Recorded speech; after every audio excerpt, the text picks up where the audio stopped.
At 10, we've seen it across the country, statues being removed and schools changing names over represent to some. Now, Huntsville City school leaders are discussing the possibility of changing the name of Lee High School. I wanted to ask, did you notice how they bleeped out the word represent? Because represent is a very important word here. What does the name General Robert E. Lee represent? School leaders are discussing the possibility of changing the name of Lee High School. WAFF 48's Caroline Clapp was at tonight's board meeting. She's live in the newsroom for us tonight. Caroline, where are we in this discussion? Margot, the big question here is, would Huntsville City Schools be breaking the law to change the name of Lee High School? I spoke with the attorney representing the district, and he says he thinks the statute may not apply here, but that they are working on getting that confirmed with the Attorney General's office. They named Lee High School after someone who did inhumane crimes, and though it wasn't illegal, it doesn't mean that it was okay. And that's why we're fighting this battle right now to change the name of Lee High School. No Memorial School, which is located on public property and has been situated for 20 or more years, may be renamed. This is straight from the Alabama Memorial Preservation Act. But some community members say they want Lee High School, named after Confederate General Robert E. Lee, changed. Should our children be put in a situation that's demeaning, that's an affront to them and who they are? Basically, the name Robert E. Lee speaks against what we have fought for. We have fought for equal rights and values in our state, within America, and such a fight had to be fought. A real war took place for our freedom against the very guy whose name is on the building. What sense does this make? What values do we hold, and what rules are we breaking? Lee High School originally opened in the 1950s, but the campus moved to a new building in 2011. That's why District Attorney Chris Pape says the statute may not apply. There was a very strong statement made here, and that was the youth protesting at the fence. If you don't remember, they started a petition that was signed by both staff and the students to change the name of the high school.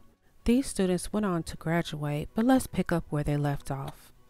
We think that it's unlikely that that statute would apply, but we would rather be collaborative with the Attorney General's office instead of just kind of plowing straight through without checking.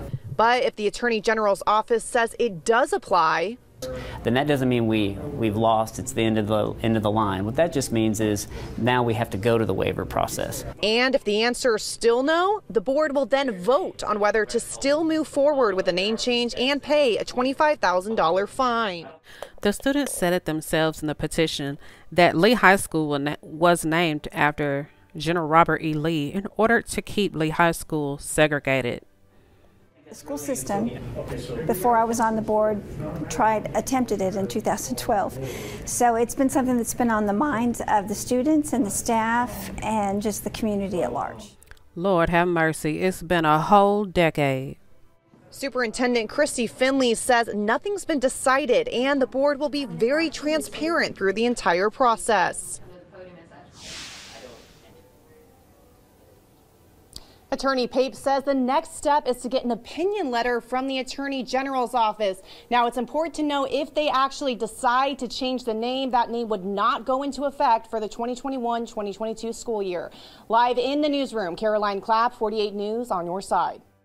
Thank you, Caroline Clapp. And it's important to know as to why we haven't seen a school name change as of yet, and the students have graduated for class of 2022. And the Huntsville City School Board is reaching out to the Attorney General's office to see if it can change the name of one of its high schools. Back in June, school leaders discussed the possibility of changing the name of Lee High School, named after Lee Highway, which was actually named after Confederate General Robert E. Lee. Tonight, the board approved the next step in the process, making sure all legal avenues are considered. WAFF 48's Caroline Clapp is live outside the high school. Caroline, break down the resolution passed tonight. Sure. So, Margot, what this does, it gives the board's attorney permission to send a letter to the Attorney General's office on their behalf. But why did we get here in the first place? Why did we get here in the first place is a very good question. And it goes back to the founders and the board members who decided on the name Robert E. Lee for the high school.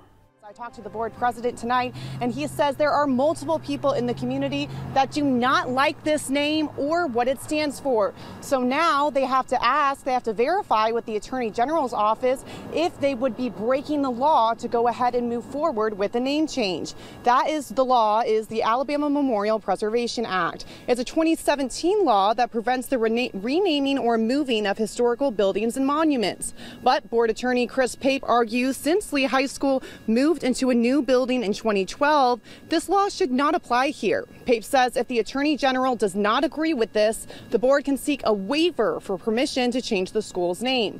If that's denied, the board would vote on whether to change the name anyway and accept the $25,000 fine for breaking the law. And this is why we have to keep momentum going forward and let the school board know and the voting appointees know that we have their back. There's one ball field that is in its original spot from the 1957 location. So it's almost entirely moved to a new location, but there's one field that overlaps the old property. And so we're asking the Attorney General, does the Attorney General think that that one piece overlapping the old property, is that enough to make the act apply? Pape says he expects it could be weeks or even months before we hear back from the Attorney General. We also want to keep in mind that the school board is still getting feedback from the community on the decision to change the name. Live from Lee High School in Huntsville, Caroline Clapp, 48 News, on your side. I agree. It was a good idea to use the attorney to reach out to the Attorney General. And it is important to follow the guidelines and know what your options are, but just know the community is surrounding you with our hope and our prayers and our wallets.